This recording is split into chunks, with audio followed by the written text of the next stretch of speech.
Bonjour ou bonsoir, cela dépend donc de la ville ou du pays où vous vous trouvez. Tout d'abord, je vais vous demander, comme d'habitude, de liker, de partager et d'activer la cloche de notification pour que vous puissiez recevoir l'annonce des vidéos dès qu'elles sortent. Aujourd'hui, je vais vous parler de payer le prix. Payer le prix pour avoir la puissance de prier contre les principautés ou les autels de Baal, donc les démons, les sorciers. Beaucoup de gens aujourd'hui se disent qu'ils peuvent se lever et commencer à prier contre ce genre de choses. Mais ça ne se fait pas en désordre. Il faut déjà savoir que la prière ne résout pas tous les problèmes. On ne peut pas se lever et prier, avoir un comportement qui n'est pas digne et penser que nos prières vont monter aux cieux. Pour prier contre les sorciers, les principautés, les puissants démons, il faut payer le prix. Même Élie, qui était prophète, qui a réussi à arrêter la pluie pendant 3 ans, va se cacher dans le désert quand Jézabel, la reine Jézabel, déclare et commence à le menacer. Donc, on ne se lève pas comme ça pour dire que on va renverser les puissances de ce monde. Pour le faire, l'histoire d'Élie et Jézabel, vous pouvez le trouver en 1 Roi 19, à partir du verset 1, maximum à 18, sinon plus, et tout. Comment on appelle ça? Pour donc prier, en fait, et renverser des principautés, et tout, il faut que vous soyez véritablement sanctifiés. Et de plus, il faille être envoyé de Dieu. Vous voyez que tous les prophètes n'ont pas pu faire ce que Élie, lui, il a fait. Chaque chose a un prix.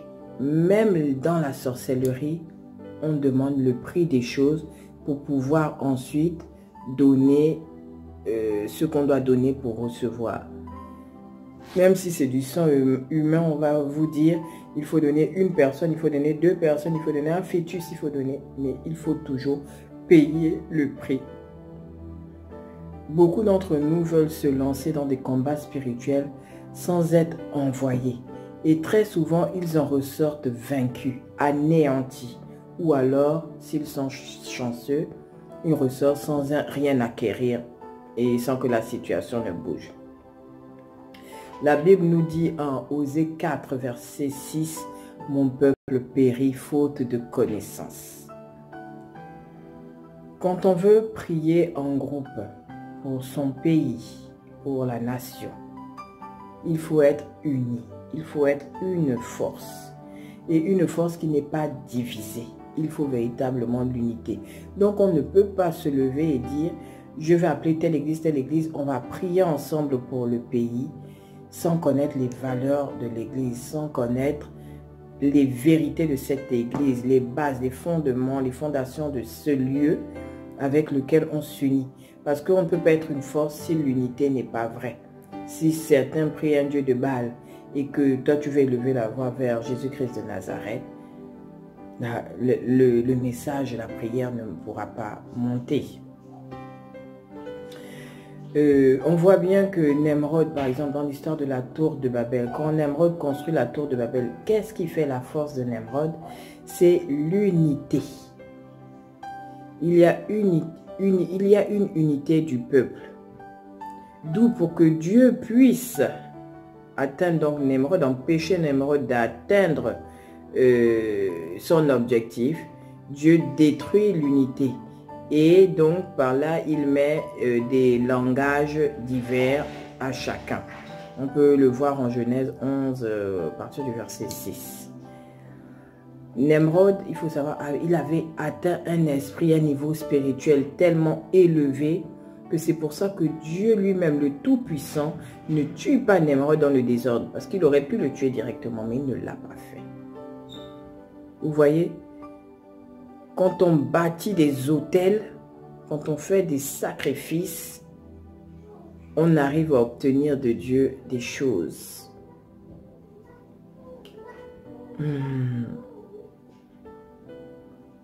Donc, on ne peut pas se lever contre des principautés sans être pur véritablement et sans avoir une unité. Ou alors tu le fais seul, ou alors tu es sûr des personnes qui vont prier avec toi. Nemrod voulait contrôler le monde, il voulait contrôler la terre. C'était simplement de la sorcellerie que Nemrod voulait faire. La Bible nous dit que la tour de Babel allait atteindre le ciel, mais physiquement, la tour de Babel ne touchait pas le ciel. Il n'allait même pas toucher le ciel. Mais Dieu pouvait voir la sorcellerie de Nemrod. Donc, ce que l'on peut comprendre, c'est que pour obtenir des choses dans ce monde, il faut d'abord appliquer les lois du monde. Dieu lui-même, pour mettre son fils Jésus-Christ sur la terre, il ne l'a pas balancé comme ça. On n'a pas trouvé un monsieur de 32 ans et tout dans les rues de 28 ans ou je sais pas de 16 ans. Non. Il lui a donné le même processus qu'un être humain. Donc il est passé par l'enfantement, la grossesse, etc. etc. Par la création dans le ventre et l'enfantement, etc. Donc vous voyez que Dieu lui-même respecte les lois qu'il a établies. On voit encore une personne puissante. Enoch. Enoch, il a été enlevé. Enoch, on parle de lui dans Hébreux 11, verset 5. Il avait un niveau d'interaction avec Dieu qui était tellement puissant que Enoch, on peut dire que Enoch était devenu immortel. Et il était immortel, donc on peut dire qu'il était quasiment devenu illégal sur la terre, sur cette terre. D'où Dieu va enlever Enoch de la terre. Donc, vous voyez qu'il faut vraiment payer le prix pour bénéficier de ce que Dieu peut nous offrir. C'est le prix que l'on paye qui déclenche la réalisation de nos demandes, la réalisation de nos prières. Et pour cela, il faut bâtir des autels. Et comment bâtir des autels? C'est en faisant des offrandes, en faisant des sacrifices. Quand les gens se lèvent, ils vont tous les dimanches à l'église. Ils bâtissent des autels. Je ne dis pas qu'aller à l'église t'assure déjà que tes prières montent à Dieu et elles seront réalisées. C'est un sacrifice, une partie que tu mets sur ton autel. Et il faut faire d'autres sacrifices. Ta prière, elle devient efficace quand tu déposes quelque chose à l'autel. Et cette chose-là, tu peux la déposer par tes actions, par des sacrifices aussi, par des offrandes. Tu peux aussi le faire en jeûnant. Parce qu'on sait qu'il y a des esprits qui ne partent que par le jeûne. Ils ne sont chassés que par le jeûne. Donc, sachez que aller à l'église ne vous rend pas invulnérable. Non, vous allez à l'église, vous êtes toujours vulnérable. Mais c'est déjà quelque chose, un sacrifice que vous déposez à l'autel. C'est déjà une manière de bâtir l'autel. Ensuite, il faudra appliquer ce que vous entendez à l'église, la transformation, le changement, etc. Donc, vous comprenez que les choses de l'esprit, même les choses de l'esprit se paient. Dans ce monde, tout se paie. Jésus a souffert avant d'avoir le nom au-dessus de tous les noms, celui qui surpasse tout autre nom, et avant d'être au final souverainement élevé. Il a payé le prix. Ce n'est pas vous qui ne payerez pas le prix. Les sorciers, même comme je vous le dis, pour payer, payent le prix. Ils demandent combien coûte Prisca. Et on leur dit, Prisca coûte 2 hommes. Et ils donnent. Et vous remarquez que les sorciers ont tendance à donner plus des enfants. Pourquoi des enfants? Pourquoi des fœtus? Parce qu'il y a la pureté. Alors, nous, si on veut que nos prières montent, il faut que nous devenions purs. Nous essayons d'être sanctifiés. Nous essayons d'être meilleurs. Mais quand on a atteint cette pureté en Dieu, le sorcier, quand il va nous réclamer, Dieu ne peut pas nous livrer. On atteint maintenant un niveau de protection divine. Ce sont les autels qu'on a bâtis, la sanctification qu'on s'est donnée, les jeûnes qu'on a fait, les privations, les sacrifices qu'on a fait, de se lever par exemple aller à l'église tous les dimanches, de donner des offrandes et tout. C'est cela qui nous rend maintenant invulnérables. Au lieu d'être des chrétiens vulnérables comme nous le sommes aujourd'hui, parce que nous refusons de payer le prix comme les sorciers.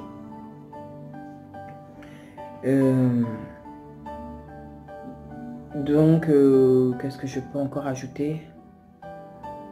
Plus ta vie est pure, plus ta vie a de la valeur. Le sang d'Abel crie jusqu'aujourd'hui et Dieu se souvient toujours d'Abel. D'où la Bible nous dit que la prière du juste a une grande efficacité. Alors il faut devenir juste pour que ta prière soit efficace. Pour que quand tu pries, le démon ne te terrasse pas, mais que ce soit toi qui terrasses les démons. C'est très très difficile de prier contre les principautés d'un pays, d'une nation. Quand tu veux le faire, regarde véritablement à ta vie. Regarde si Satan ne peut pas t'accuser et que le fait de t'accuser lui donne le droit de te terrasser. Quand tu veux te lever, que tu as cet appel, vraiment essaye de vivre dans la sanctification. Parce que c'est être terrassé par des principautés, c'est difficile d'en sortir. Donc ne vous levez pas à tort et à travers pour prier contre ce genre de puissance. Si vous n'êtes pas appelé de Dieu. Et dans le cas où vous avez quand même une protection divine, vous prierez et rien ne changera. Et pourquoi on prie et rien ne change? La Bible dit, je ne sais même plus si c'est en Chronique ou quoi, la Bible dit, si mon peuple sur qui est élevé mon nom s'humilie, prie, là je l'exaucerai. Quand on veut prier en groupe, un peuple, il faut véritablement élever le nom de Dieu. Donc élever le nom de Dieu en vérité et en esprit. Il faut, comment on appelle ça, à part élever son nom, il faut le prier, s'humilier devant sa face. Donc vous voyez, il y a beaucoup de choses que nous ne plaçons pas avant de dire on prie au nom de la nation pour changer les choses. Et voilà pourquoi beaucoup d'entre nous se demandent si Dieu existe, parce que rien ne change dans le pays malgré leurs prières. Jésus lui-même, qui était capable d'ameuter des foules, au moment où Jésus veut rentrer en contact avec Dieu, il va dans les montagnes, il va seul, il va en chambre haute seul. Abraham qui était puissant, le père de la foi, Abraham lui-même, pour sauver Lot et sa famille, n'appelle pas un groupe, il prie seul et Dieu exauce sa prière. Moïse va dans les montagnes pour communiquer avec Dieu. Vous voyez, même Jésus lui-même, il prend 2 ou 3 de ses apôtres très souvent pour prier, il ne prend pas tout le groupe. Vous voyez, comment dire, l'union fait la force, l'union véritable fait la force. On choisit, on sélectionne des gens pour avoir des prières puissantes, des gens que l'on connaît, des gens en qui on pense que ils ont quand même une certaine sainteté pour pouvoir élever la voix pour prier pour un pays. Ce n'est pas n'importe quelle église qui se réunit ensemble sans se connaître et vous élevez la voix. Ce n'est pas avec n'importe qui aussi qu'on élève la voix pour obtenir quelque chose. Sinon, ce sera toujours en vain.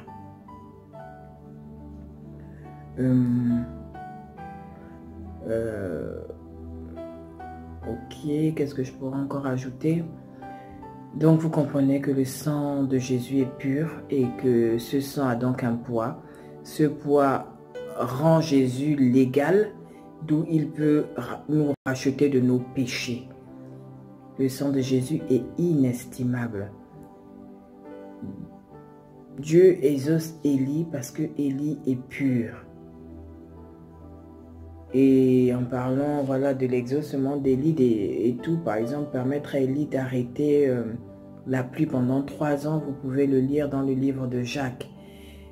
Le royaume des cieux, sachez-le, marche avec l'énergie que l'on cumule en posant des actes. Et cela rend nos prières puissantes.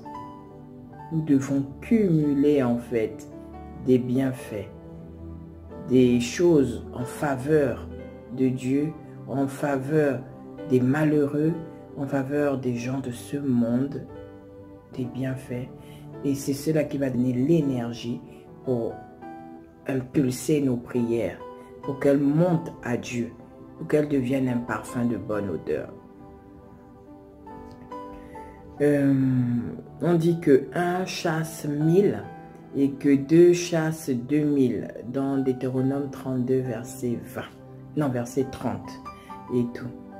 Et en fait, c'est l'Éternel qui va en fait se battre, qui va permettre que des choses soient activées pour nous protéger de manière à ce que 1 chasse 1000 et 2 chasseront 10 000. Mais pour faire ça, il faut amener devant Dieu une prière qui a un parfum de bonne odeur. Ainsi, je vais finir en disant qu'il est important de lutter contre ceux qui veulent fermer les églises. C'est vrai, il y a des fausses églises aujourd'hui, mais ceux qui veulent fermer toutes les églises, c'est dangereux parce que c'est le seul lieu où on parle aujourd'hui de transformation, de changement. Et si on ferme ce lieu, les gens n'auront plus accès à la parole de Dieu, accès à l'enseignement qui leur demandera de se changer, de se transformer. Ainsi, le monde sera livré à Satan. Donc, si on est chrétien, on doit participer à une communauté pour ne pas qu'elle ferme. C'est une façon de faire des nations des disciples afin que les gens entendent qu'ils doivent changer. C'est vrai, c'est pénible parce qu'on a envie de rester dans ce monde et de vivre les choses de ce monde. Mais la Bible nous dit qu'il faut quitter les choses de ce monde, il faut quitter le péché et essayer d'être plus sain. Aujourd'hui, les choses vont mal. Des pays se mettent à brûler. Des crimes rituels des enfants qui sont donnés à l'excès pour que nos prières deviennent puissantes. Il nous faut des lieux de prière où on entend la parole de Dieu, des lieux où on enseigne, on prie. Donc une église, une communauté où on peut entendre qu'il faille changer. Ainsi, on va peut-être aboutir à une sanctification, à une purification. Et cela nous permettra de faire monter nos prières et de changer les choses, d'obtenir le pardon de Dieu. Vous savez, même les sorciers et les démons, tous ces gens-là se réunissent, que ce soit dans l'au-delà, dans les mers, dans des réunions en secte et tout. Ils se réunissent. Alors ce n'est pas nous qui ne devons pas se réunir, mais il faut se réunir en ayant véritablement le même Dieu, les mêmes pensées pour que quelque chose bouge. Le Saint-Esprit n'est descendu que quand les apôtres étaient unis, avaient la seule pensée tournée vers quand il arrivera. C'est là où il s'est manifesté. Aujourd'hui, les Juifs sont un peuple qui n'est pas nombreux, mais ils sont puissants. Ils sont puissants par leur unité. Et cela se voit avec la puissance israélienne. Nemrod avait compris les principes que Dieu a mis en place et Nemrod les a appliqués. Et si tu appliques les principes de Dieu, Dieu t'accompagnera. Il faut obéir à ses lois et ainsi la faveur de Dieu t'accompagnera chaque jour de ta vie. Rendez donc, chacun d'entre vous, rendez donc vos vies à un prix cher, de manière à ce que le sorcier trouve que vous coûtez trop cher. Et cela simplement à cause de vos sacrifices, à cause de votre pureté. ces sacrifices, ces puretés en fait seront mis à votre actif et l'Éternel ne vous livrera pas à Satan. Donc pour obtenir des choses spirituelles, devenons plus responsables, ayons la compréhension de la parole de Dieu. Sinon, on obtiendra des choses et on va confondre ce que Dieu donne et ce que le monde donne. Mais sachez que ce que Dieu donne ne souffre d'aucun chagrin. Si vous avez reçu et qu'il y a quelque chose qui ne va pas dessus, sachez que c'est sûrement un Dieu de Baal qui vous avait donné cela. Et Dieu vous l'a retiré pour vous donner ce que lui, il donne en temps opportun. Soyez encore une fois bénis, peuple de Dieu. J'espère que je n'ai pas été longue et je prie que ce message touche quelqu'un. Que ce message pousse quelqu'un à bâtir des hôtels pour avoir une place dans le royaume des cieux, pour avoir l'accord de Dieu pour exaucer ses prières.